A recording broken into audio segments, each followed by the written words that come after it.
Made in Hollywood. The romantic comedy Meet Me Next Christmas, starring Christina Milian, is made in Hollywood. That's what Christmas does to us. It's like it opens our heart to more love and to allow more love in, I think, at times.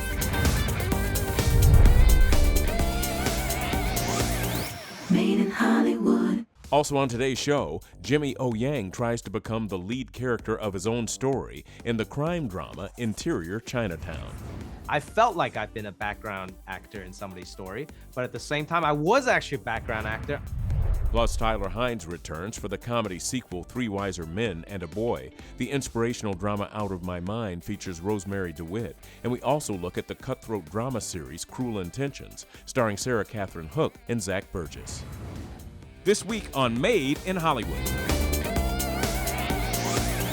Made in Hollywood. Now available on your home screen. A sold-out concert ticket is all that stands between a woman and the fairy tale romance of her dreams, as Christina Milian stars in the romantic comedy Meet Me Next Christmas. It's the most wonderful time of the year. Merry Christmas to me. She's following her heart, because obviously, or the universe. I think she's a slight hopeless romantic, because what she's doing right now, she's going with it. When James and I met, it was like magic. And we made a deal. What if we meet next Christmas at the Pentatonics concert? Shut up. Believe in love. I've always believed, even in some of the, wackest relationships I've been in before. But I'm still open to what's to come, and I feel like there's something better out there for me. And that's what happened. It led me to my husband. I want to say, your meet cute with Matt is like... It's like movie-esque. It was written. What's the biggest thing? It's done. They got the same birthday. That part. Hey, I'm Teddy. I've worked with almost every ticket broker in the city. Listen, Teddy, my entire romantic future might hinge on this ticket. Teddy is a guy who's kind of down on his luck at this moment. He has to leave his dream of being a chef and becoming a concierge to help take care of his mom. So he's doing a job he really doesn't want to do. But this is his last chance, or he's gonna lose his job. And then he stumbles into this beautiful woman who's looking for a pentatonic ticket for the love of her life. He's so blinded by the fact that he doesn't want to lose his job that he doesn't realize that Layla's right in front of him looking for love. Gosh, I'm so hungry right now. Wait, hold on. Yes. You just keep snacks in your coat? My goodness, that is adorable. You know, when you go back and you rewatch the scene and they bump into each other, they bonded over sriracha. And quiche. And like over food. Like those are things that people That's me. built. That is literally Christina. When I first met her, she walked in with coffee and food. The universe has been leading me to my person. I'm just not sure which person. That's what Christmas does to us. It's like it opens our heart to more love and to allow more love in, I think, at times, because we could use that. It gets cold outside, so if you're into that seasonal thing, I agree. You wanna feel good.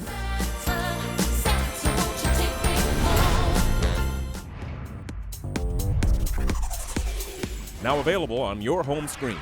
Three brothers juggle directing a school holiday musical and meeting their mother's new boyfriend in the festive comedy Three Wiser Men and a Boy, featuring Tyler Hynes. Let's get all the guys back together under one roof. A gift for Mom. Ma!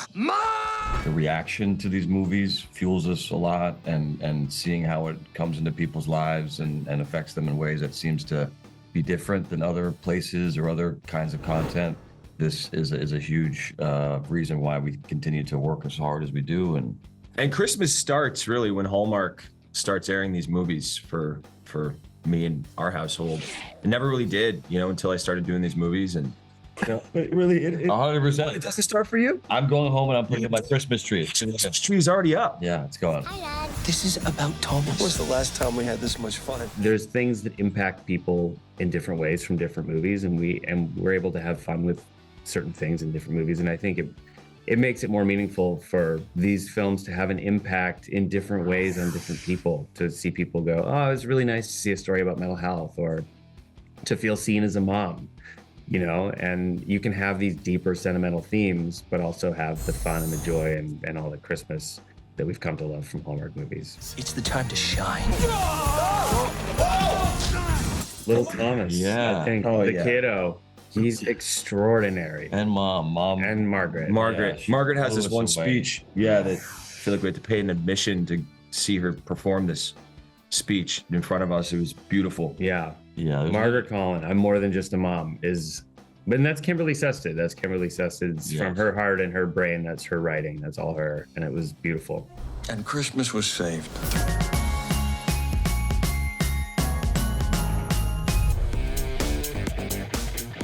Coming up, Jimmy O. Yang steps into the spotlight of his own story in the crime drama Interior Chinatown, and the inspirational drama Out of My Mind features Rosemary DeWitt. To find out where to watch any movie, scan the QR code so you can get notified to download the new Movie Phone app. I felt like I've been a background actor in somebody's story, but at the same time, I was actually a background actor. Made in Hollywood. Made in Hollywood. Now available on your home screen. A background character in a police procedural is unexpectedly thrust into the spotlight of the main story as Jimmy O. Yang stars in the crime drama Interior Chinatown. In Chinatown, nothing ever changes. Nothing exciting ever happens to me or you or anyone we know. I feel like I'm a background character in someone else's story.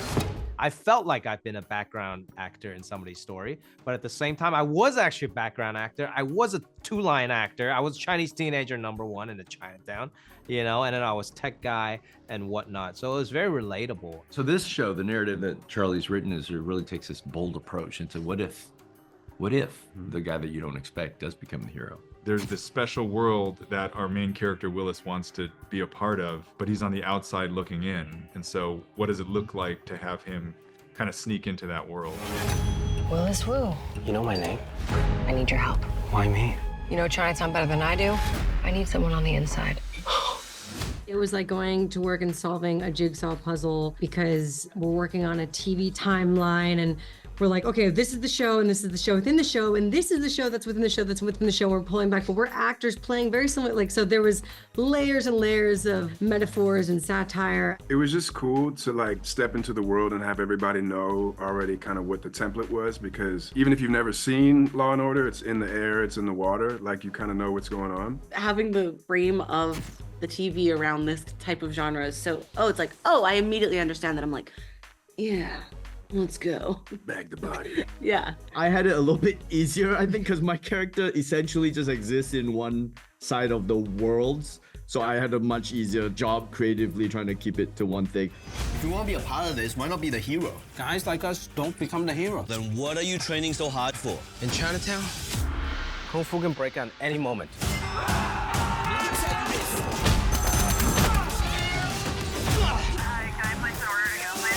We're close! I think for each episode, as crazy as the world might get, I made sure to focus on what Willis is going through. And oftentimes that was what I was going through years ago. It is about being more than one thing, that Willis is seen one way or he's not even seen at all, but he's so much more than that. And how does he show that to other people? How does he prove that to himself? And he also takes agency. I mean, he really, figure out a way, to get in the door. A lot of people don't do that. The thing that drew me to it is this idea that you're not defined by the things that define you and your background, where you're born, what society labels you as. You can be whatever you want, and your authentic self can change too. And I think the big takeaway, or at least going into watching it, should definitely be just get ready for things to get weird. Why am I like this? Bad at drinking? No, half dressed. Oh, yeah, I couldn't get your shirt off, so I just did your pants. So you Donald ducked me. Nice quads, bro.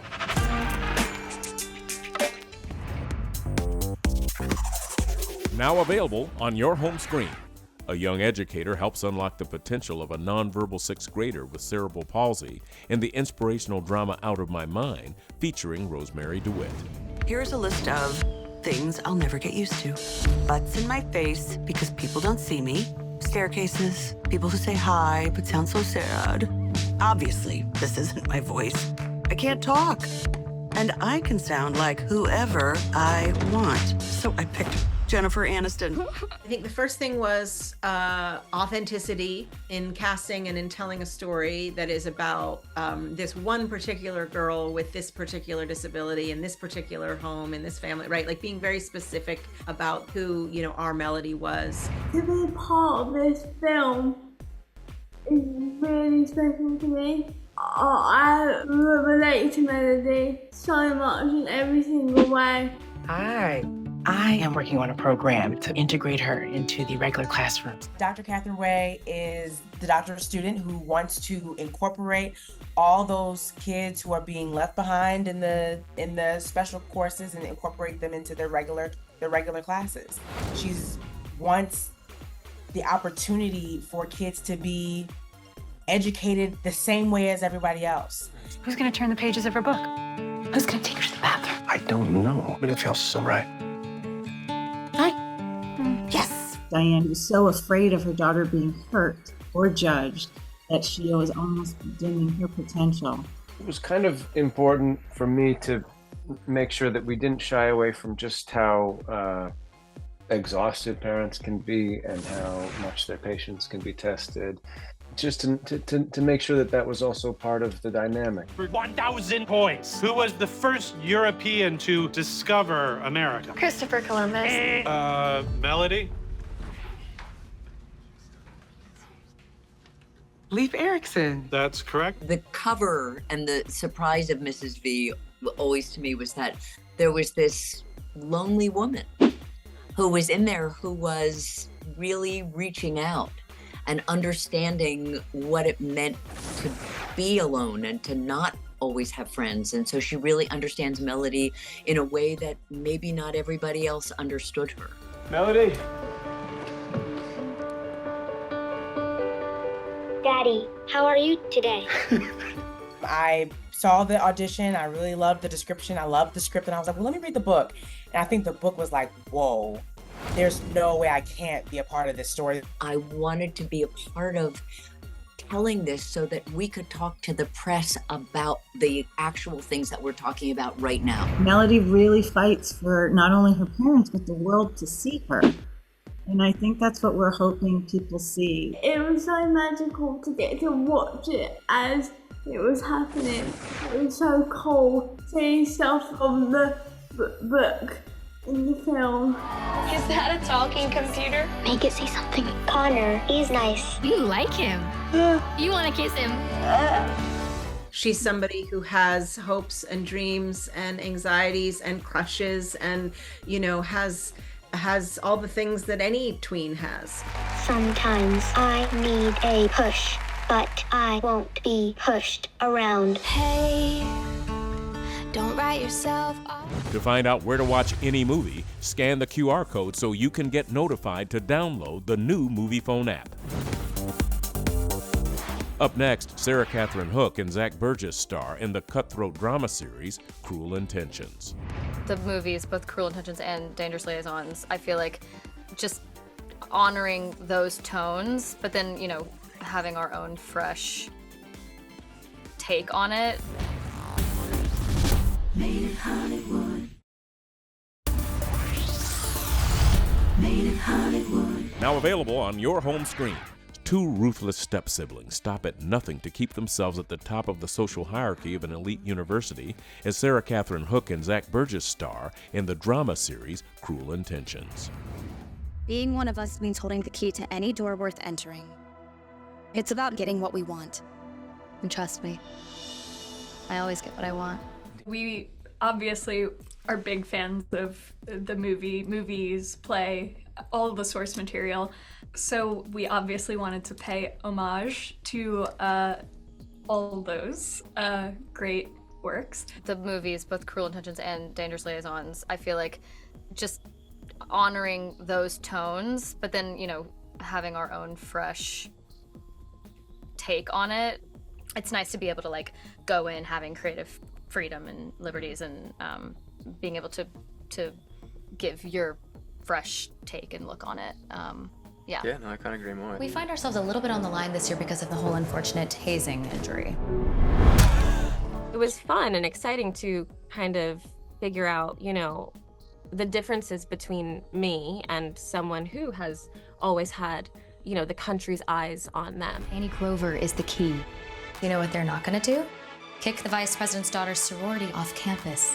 She's not even rich because her dad's on like a government salary. There are more important things than money, Cece. Since when? Cece is such a fun character.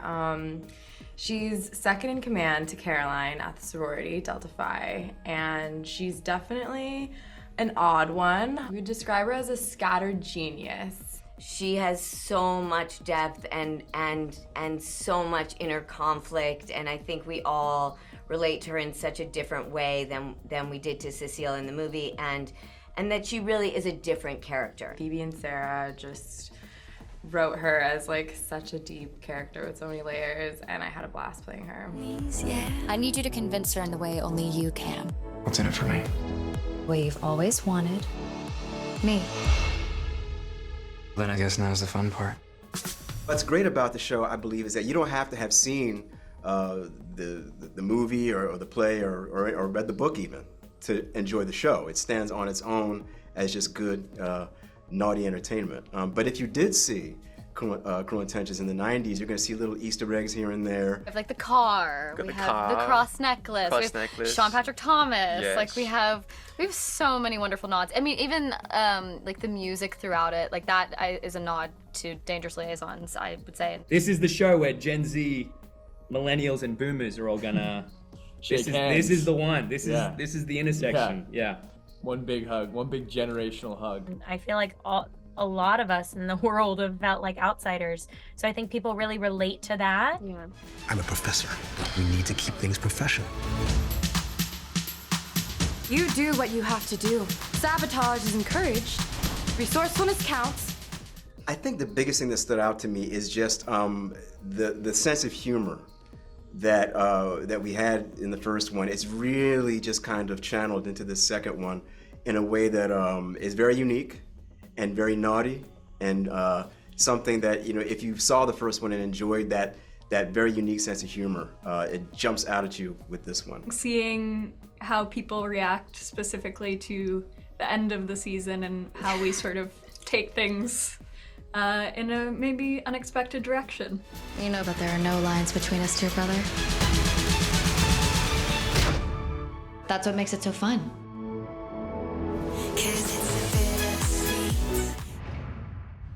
Stay tuned, there's more coming up on Made in Hollywood. Made in Hollywood. Thanks for watching Made in Hollywood, powered by MoviePhone. For more behind-the-screen content, check out MoviePhone.com. Hollywood.